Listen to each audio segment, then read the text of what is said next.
Hello guys, स्वागत है आपके अपने चैनल रागनी एकेडमी में। तो आज हम क्लास 9 का प्रश्नावली 1.2 के बारे में पढ़ेंगे।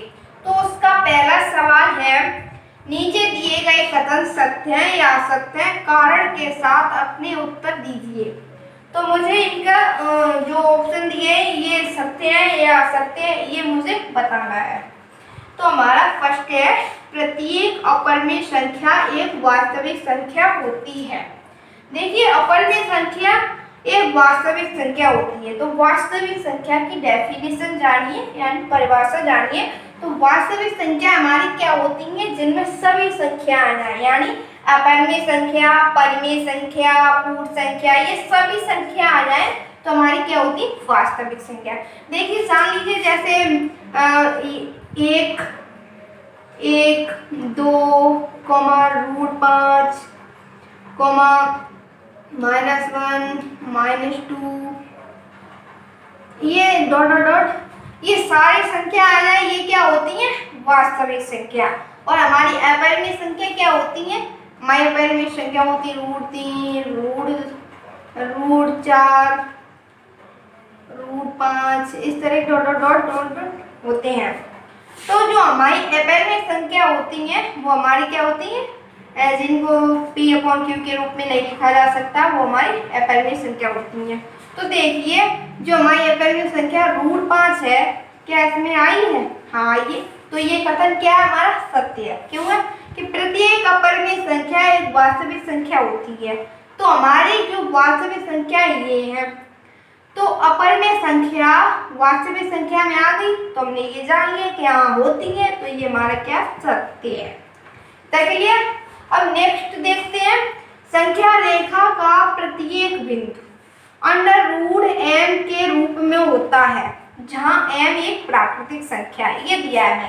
तो जो संख्या रेखा पर अंक होते हैं, संख्या होती किस तरह से होती है, इस तरह से होते हैं, बीच में 0 होता है, यहाँ पर -1, -2, -3, 1, 2, 3, इस तरह के होती है संख्या रेखा पर। ओके, तो क्या कह रहा है, और हमारी प्राकृतिक संख्या क्या होती है, हमारी प्राकृतिक संख्या होती है 1, 2, 3 डॉट डॉट डॉट, इस तरह के हमारे, ये हमारी क्या है, प्राकृतिक संख्या। और ये संख्या रेखा पर जो अंक लिखे जाते वो है। तो देख लीजिए क्या कह रहा है, संख्या रेखा का प्रत्येक बिंदु √m के रूप में होता है, जहां m एक प्राकृतिक संख्या है। तो देखिए, जो m की वैल्यू है, m की वैल्यू किस तरह से लिखी जाती है संख्या रेखा पर, -1, -2 में लिखा जाता है, और इसमें प्लस में भी 2 पूर्णांकों के रूप में लिखा जाता है। लेकिन ये तो कह रहा है कि m एक प्राकृतिक संख्या, जबकि m प्राकृतिक संख्या होती तो उसकी वैल्यू ये होती, लेकिन यहाँ पर -2 भी आ रहा है, तो ये हमारा क्या है, कथन असत्य है। ठीक है, क्लियर हुआ। अब नेक्स्ट देखिए, प्रत्येक वास्तविक संख्या एक अपरिमेय संख्या होती है। तो क्या कह रहा है, प्रत्येक वास्तविक संख्या एक अपरिमेय संख्या होती है। अपरिमेय संख्या हमारी क्या होती है, अपरिमेय संख्या ये होती है हमारे √3, √5, √7, इस तरह की हमारी अपरिमेय संख्या होती है। यहाँ पर क्या कर लीजिए, √7 है, इस तरह की हमारी अपरिमेय संख्या होती है, डॉट डॉट डॉट डॉट। ठीक है, अब क्या कह रहा है, प्रत्येक वास्तविक संख्या एक अपरिमेय संख्या होती है। वास्तविक संख्या भी लिख लीजिए, वास्तविक संख्या 1, 2, √3, √5, -1, -2, इस तरह की हमारी क्या है, ये है वास्तविक संख्या हमारी। ठीक है, ये हमारी क्या है, वास्तविक संख्या, और ये है हमारी अपरिमेय संख्या। क्या वास्तविक संख्या 2 क्या अपरिमेय संख्या में आ रही है, नहीं आ रही है, तो ये हमारा क्या है, असत्य है। तो यहाँ पर कारण लिख लीजिए कि 2 एक वास्तविक संख्या है, किंतु एक अपरिमेय संख्या नहीं है। ओके, और इसमें कारण क्या लिखेंगे, यहाँ पर प्राकृतिक संख्या, तो संख्या रेखा पर -2 भी आता है, लेकिन यहाँ प्राकृतिक संख्या -2 नहीं आता है, तो ये हमारा सत्य है। ठीक है, और ये भी समझ में आ गया, यहाँ पर अपरिमेय संख्या ये होती है, ये सत्य है। ठीक है, आगे देखते हैं। नेक्स्ट क्वेश्चन हमारा है, क्या सभी धनात्मक पूर्णांकों के वर्गमूल अपरिमेय होते हैं, यदि नहीं तो एक ऐसी संख्या के वर्गमूल का उदाहरण दीजिए जो एक अपरिमेय संख्या है? ये हमारा दूसरा प्रश्न है। तो पहले देख लीजिए, जैसे √4 का वर्गमूल क्या होगा हमारा? √4 का वर्गमूल होगा हमारा 2। क्यों होगा? क्यों? 2 गुणा 2 4 होता है, तो उसका वर्गमूल हमारा 2 होगा। √9 का वर्गमूल हमारा क्या होगा? √9 का वर्गमूल हमारा होगा 3। क्या? √16 का वर्गमूल हमारा क्या होगा? √16 का वर्गमूल होगा हमारा 4। क्यों होगा?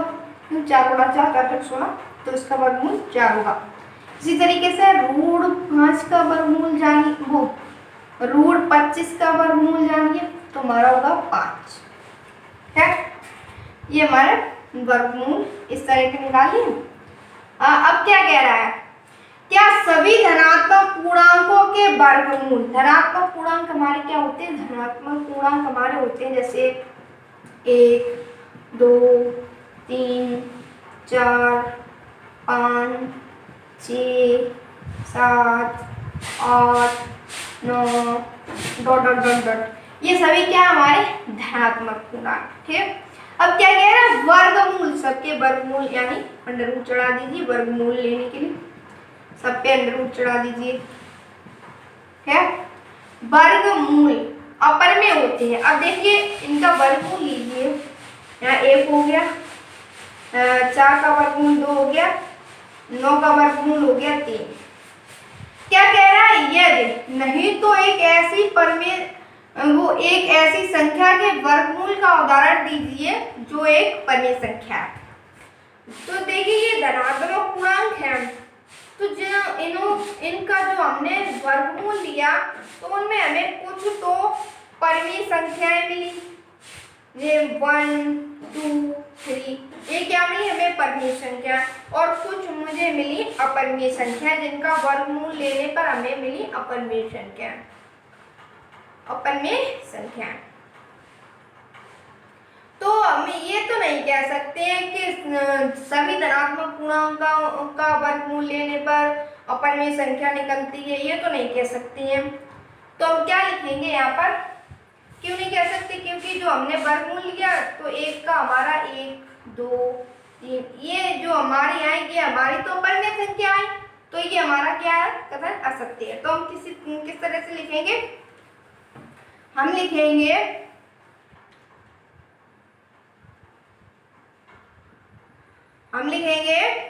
हल। लिख लिया? क्यों? सभी धनात्मक पूर्णांकों के वर्गमूल अपरिमेय नहीं होते हैं।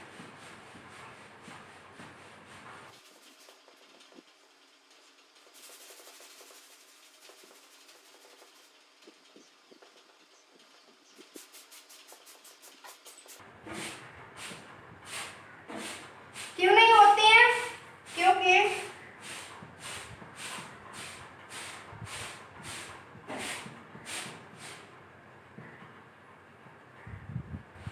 √4 का वर्गमूल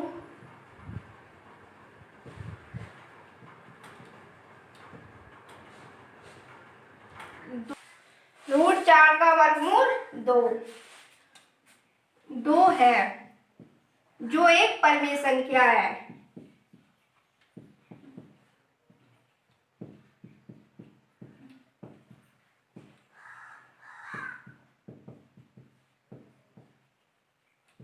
ओके, क्लियर हुआ?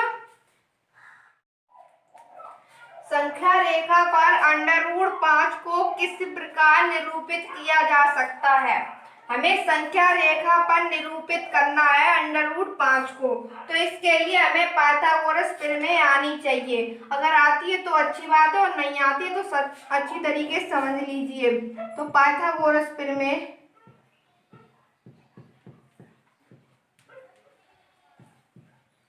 पाइथागोरस प्रमेय ये समकोण पर लगती है, समकोण पर समकोण बना लीजिए। ये हमने बना लिया समकोण। ठीक है, मान लीजिए इसकी लंबाई 2 है और इसकी लंबाई 1 है। ठीक है, इसे आप जानते हैं, इसे कर्ड कहते हैं और इसे लंब कहते हैं और इसे आधार कहते हैं। तो हमें कर्ड की लंबाई निकालनी है, तो 2 का वर्ग 4 और 1 5 √5 आ गई। तो आप कहेंगे कैसे, वो देखिए ऐसे। तो पाइथागोरस प्रमेय कर्ड का वर्ग बराबर लंब का वर्ग प्लस आधार का वर्ग, ये हमारी पाइथागोरस प्रमेय होती है। तो कर्ड का वर्ग हमें निकालना है, तो लंब का वर्ग हमारा 1 है, तो 1 का वर्ग, आधार का वर्ग 2 है, 2 का वर्ग बराबर 1 प्लस 4 तो बराबर 5। तो हमारा कर्ड आ गया, कर्ड का वर्ग आ गया हमारा 5। तो हमें कर्ड निकालने के लिए यहाँ से वर्ग हटाएंगे, तो हमें यहाँ पर अंडर रूट चढ़ाना पड़ेगा। तो हमारा कर्ड कितना आ गया, √5।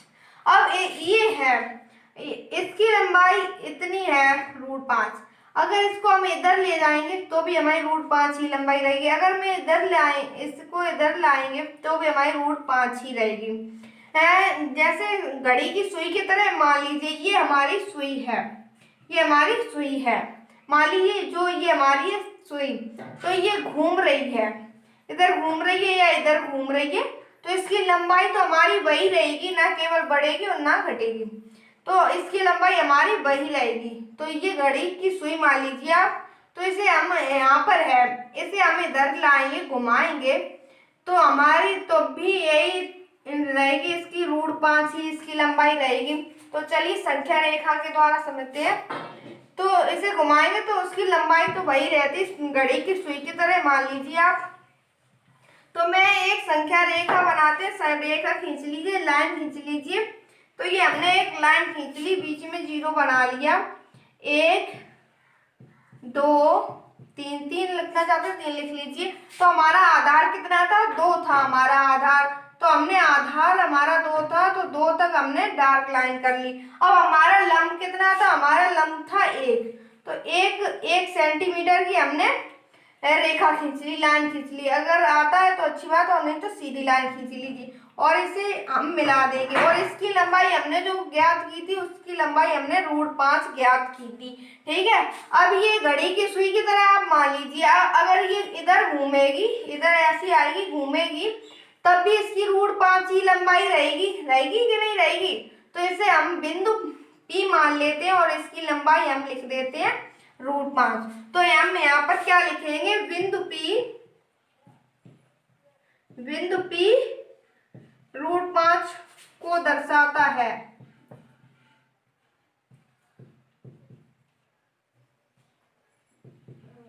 क्लियर, हमारा सवाल पूरा हो गया।